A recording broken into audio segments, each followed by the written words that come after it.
ఈ కాంగ్రెస్ వచ్చిన 3 ఏళ్లు కూడా శ్రీశైలం మీద ఉన్న కల్వకుర్తి మాత్రం యాసంగి పంట కూడా పండుతుంది. ఎందుకు పండుతుంది? దాని కెపాసిటీ ఉంటది కనుక, నీళ్లు ఉంటాయి కనుక. దీన్ని కూడా దాని మీద పెడితే ఏమైతుండే? ఇది కూడా క్రాప్ ఆయిల్. ఇక్కడ శ్రీశైలం అంటే అంతరాష్ట్ర వివాదాలు వస్తే జూరాలు అయితే డైరెక్ట్ అంటే ఆంధ్రప్రదేశ్ కి అప్పచెప్పుదామా శ్రీశైలం మొత్తం? మరి మనం గుంజుకోవద్దా నీళ్లు? దీన్ని మొత్తం ఆంధ్రప్రదేశ్ మంచిగా నువ్వే ఎంజాయ్ చేయి, మేము జూరాల కొట్టుకుంటామా? ఇప్పుడు ఉన్న 4 ప్రాజెక్టులు ఎందుకు క్రాప్ హాలిడే ఉంది? జూరాల, నెట్టంపాడు, భీమా, కోయిల్ సాగర్. పాలమూరు రైతులు కూడా, ఆ ప్రాంత రైతులు కూడా జీటీవీలో నా వాదన వింటున్నారు కదా. మొన్న యాసంగిలో ఎందుకు జూరాల, నెట్టంపాడు, కోయిల్ సాగర్, భీమా క్రాప్ హాలిడే ఇచ్చిన నీళ్ళు ఇయ్యలే? అదే కల్వకుర్తి అంటే జూపల్లి కృష్ణారావు గారు ఉన్న కొల్లాపూర్ గాని, నాగర్ కర్నూలు గాని, జడ్చర్ల గాని, వనపర్తి గాని, ఈ నియోజకవర్గాలకు మొన్న యాసంగిలో బ్రహ్మాండంగా శ్రీశైలం నీళ్లు వాడుకొని కల్వకుర్తి ద్వారా 3,50,000 ఎకరాలు పంట పండింది. బికాస్ శ్రీశైలం పెద్ద రిజర్వాయర్ కనుక, అక్కడ సోర్స్ ఉంటది కనుక, మనం నీళ్లు ఎక్కువ తెచ్చుకునే అవకాశం ఉంటది కనుక యాసంగిలో మన పంట పండింది అద్భుతంగా. అల్టిమేట్ గా రేపు ట్రిబ్యునల్లో మనకు నీటి కేటాయింపులు అయిన తర్వాత మన షేర్ మనకు ఉంటది కదా. మనం వదిలేద్దామా? ఆంధ్రప్రదేశ్ మొత్తం శ్రీశైలం మీరే వాడుకుంటే మేము ఇదే జూరాలలో కొట్టుకుంటాం, అందరం ఇళ్ళనే తన్నుకుంటామని చెప్దామా? సార్, అయితే ఈ బనకచెర్ల గాని, నల్లమల్ల సాగర్ గాని ఇష్యూ జరుగుతుంది. మీరు కూడా అప్పుడు జగన్మోహన్ రెడ్డిని పిలిచి మాట్లాడే ప్రయత్నం చేశారు. మీరు కూడా గోదావరి వాటరు, అంతరాష్ట్ర ప్రాజెక్టులు 2 రాష్ట్రాలు కలిసి అన్నారు. ఇప్పుడు రేవంత్ రెడ్డి చేస్తే ఇష్యూ చేస్తున్నారు. ఎస్, మంచి క్వశ్చన్. దిస్ ఇస్ అగైన్, ఇది కూడా పబ్లిక్ నేను క్లారిటీ ఇవ్వాల్సిన అవసరం ఉంది. కేసీఆర్ గారు ప్రతిపాదించింది గోదావరి నదీ జలాలను నాగార్జున సాగర్ కు తెద్దాము. నాగార్జున సాగర్ కు తెలంగాణ భూభాగం గుండా తెచ్చుకొని నాగార్జున సాగర్ నుంచి నీళ్లు 2 రాష్ట్రాలు వాడుకుందాం. నాగార్జున సాగర్ నుంచి తెలంగాణ కాయకట్టు ఉంది, ఎస్ఎల్బిసి ప్రాజెక్ట్ ఉంది, మనకు దిండి ఎత్తిపోతల పథకం ఉంది, నాగార్జున సాగర్ నుంచి హైదరాబాద్ డ్రింకింగ్ వాటర్ ఉంది. సో నాగార్జున సాగర్ కు నీళ్లు వస్తే 2 రాష్ట్రాలు వాడుకోవచ్చు అనేది మా ప్రతిపాదన. ఆనాడు జగన్మోహన్ రెడ్డి గారు ఒప్పుకోలేదు. ఒప్పుకోకపోతే ప్రాజెక్ట్ ముందుకు పోలేదు. బీఆర్ఎస్ ప్రతిపాదించింది, ఇద్దరం కలిసి వాడుకున్నాం. చర్చలు కూడా జరిగాయి కదా, చర్చలు జరిగినాయి, మేము ప్రతిపాదించాము, వచ్చారు, విన్నారు, రెస్పాన్స్ ఇవ్వలేదు.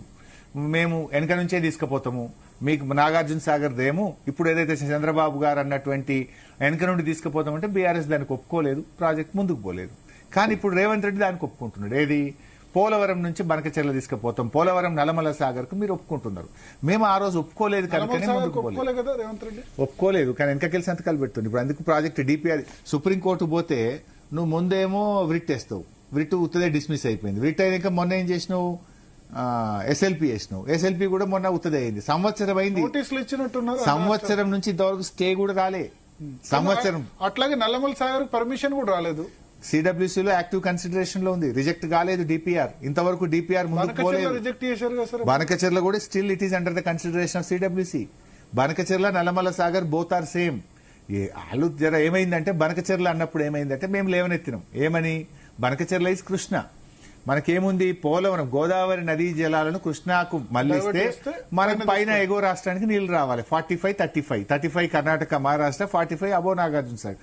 ఈ నీళ్లు మాకు వస్తాయి అనగానే వాళ్ళు అరే ఇది కృష్ణాకు లింక్ కలిపొద్దని బనకచెర్ల ఆపి నల్లమల సాగర్ అని మధ్యలోనే ఆపిరు. అంతే. ఆడికెళ్ళి అటే కొడతాం, కృష్ణాకు కలిపితే వీళ్ళు వాటా అడుగుతున్నారు, ట్రిబ్యునల్ అవార్డు ఉందని చెప్పి దాన్ని పక్కన పెట్టి మధ్యలో ఆపిరు. అంతే. Both are same. ఏదైనా తెలంగాణ నీటి దోపిడే, గోదావరి జలాల దోపిడే అది. ఓకే. సో ఒకసారి మళ్ళీ coming again, Medigadda site, Tummidihatti site ఒకసారి పీసీఆర్ తీసుకోండి, జూమ్ చేస్తున్నాను. కాలర్స్ కూడా తీసుకుందాం, నెంబర్స్ కూడా డిస్ప్లే చేయండి. సో సార్, నేను చూపిస్తున్నాను ఇక్కడ తుమ్మిడిహెట్టి. ఎప్పటికీ ఇది ఇష్యూ నడుస్తూ ఉంటుంది. తుమ్మిడిహెట్టి దగ్గర మీరు బ్యారేజీ కట్టకపోవడం ఒక బ్లండర్.